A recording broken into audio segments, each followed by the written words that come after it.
I'm sure many of you know that we have the technology now to create electric cars that can go 80 miles an hour for 1,000 miles on one charge.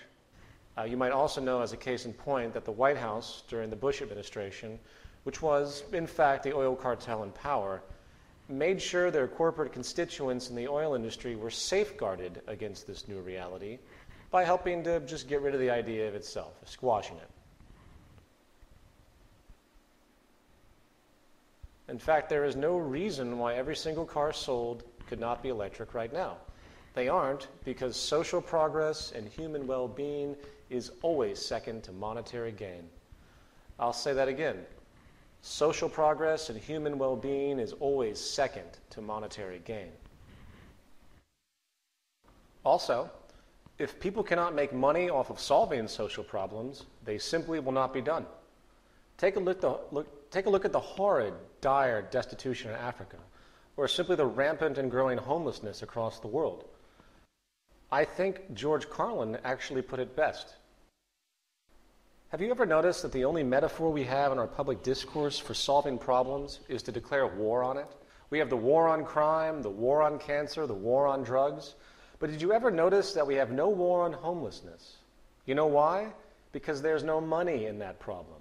No money to be made off of the homeless. If you can find a solution to homelessness where the corporations and politicians can make a few $1 million each, you will see the streets of America begin to clear up pretty damn quick. Most, when they think about these kinds of things, the word corruption comes to mind. Most feel that these are ethical issues. But is it really corrupt for an energy establishment to want to limit supply artificially so they can make money? Is it really corrupt for a company to seek indifferent self-preservation at the expense of social progress? Actually, no, it isn't. It is simply business as usual, and this is what I'm trying to point out. And you should expect nothing less than this tendency. The profit mechanism creates established orders which constitute the survival and wealth of large groups of people. The fact is, no matter how socially beneficial new advents may be, they will be viewed in hostility if they threaten an established, financially driven institution. Meaning social progress can actually be a threat to the establishment. So, to put it into a sentence, abundance, sustainability, and efficiency are the enemies of profit. Progressive advancement in science and technology which can solve problems of inefficiency and scarcity once and for all are, in effect, making the prior establishment's servicing of those issues obsolete. Therefore, in a monetary system, corporations are not just in competition with other corporations. They are in competition with progress itself. That is why social change is so difficult within a monetary system. In other words, the established monetary system refuses free-flowing change. You cannot have a social convention where money is made off of inefficiency and scarcity and expect a quick incorporation of new advents which can relieve those problems. I know I'm drilling this in, but most do not see this, and I want to make sure it is perfectly clear. Now, I don't want to spend too much time on the monetary system because, as I mentioned, it was the focus of a prior presentation. However, I would like to quickly point out two important issues. The first is the economic reality that the entire global economic system is based on what I call cyclical consumption. The only way the system can work is if money is perpetually circulating. Money must be continuously transferred from one party to another in order to sustain so-called economic growth. This is done through constant or cyclical consumption by virtually everyone in society. Jobs are entirely contingent upon demand for production in some form. If there was no demand for goods and services, then there would be no demand for labor, and financial circulation would hence stop. What this translates into, again, is that inefficiency equals profit.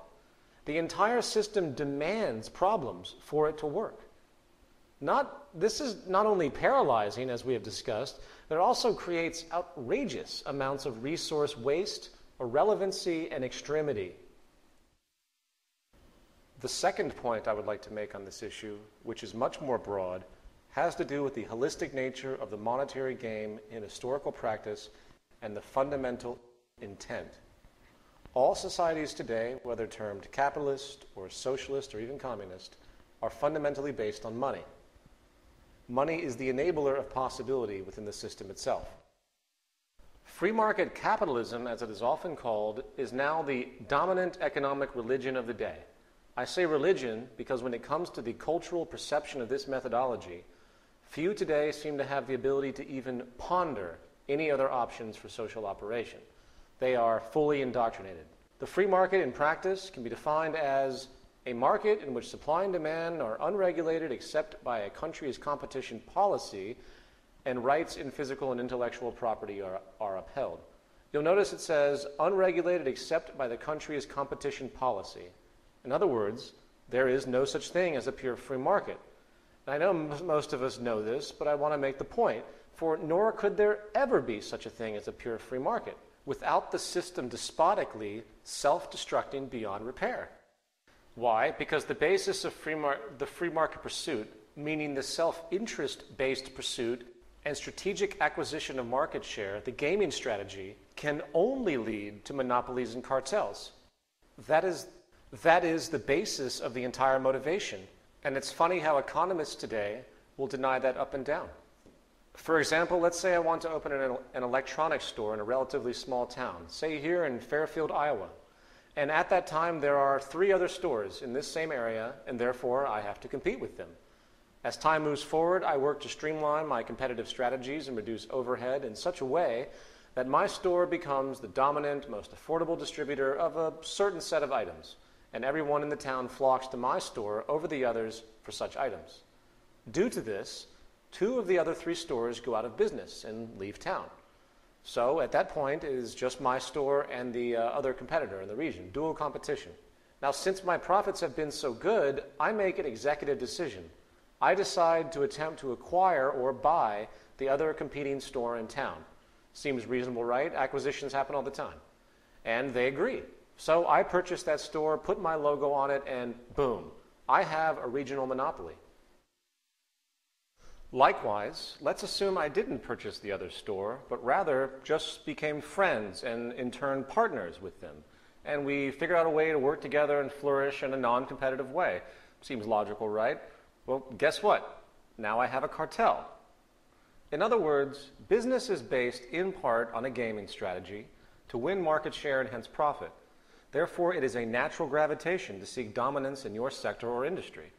And the highest level is monopoly and cartel. It is a natural progression of the free market system to become as dominant and powerful as possible. But it doesn't stop there, and I'm sure most in this room understand the practice of congressional lobbying by corporations, considered absolutely normal. Well, what is financial lobbying? Lobbying is the prostitution of the state to grant further powers or positions of ease to corporate industries. In other words, if you pay off a few congressmen to support your company's agenda, then you have further secured your position economically. The same thing goes for campaign contributions. Now, people say that's corruption. No, it's not. It's the free market at work. What else do you expect? There is no such thing as an objective government in a monetary system. It is impossible. The whole society is based on money and income, so why do you think any lines would ever be drawn and respected? We see this BS ethic argument all day long, and guess what? It has never worked. It never will work. Influence and hence corruption is a natural byproduct of our system. It should be expected. In fact, let's take this train of thought even further. Throughout history, there has been one empire after another, each working to secure global land and resource domination. The central reason for war is for resources, profit, empire power, and trade monopolies. Governments are fundamentally no different in function than corporations when it comes to self-interest. The United States invasion of Iraq could be considered a hostile corporate takeover in effect. For even the most naive individuals today, no, it had nothing to do with weapons or freedom or democracy for the people. I don't even want to belabor that issue, for it's just considered passé to even talk about it. It's not even in style. We're so used to this level of corruption that we just look the other way these days. However, I do want to clearly point out what war really has to do with if you have any inhibitions. It is for the conquering of resources, industrial profit, and empire expansion fundamentally. In the words of two-time Congressional Medal of Honor recipient Major General Smedley D. Butler, war is a racket. It always has been. It is possibly the oldest, easily the most profitable, surely the most vicious. It is the only one international in scope, and it is the only one where the profits are reckoned in dollars and the losses in lives.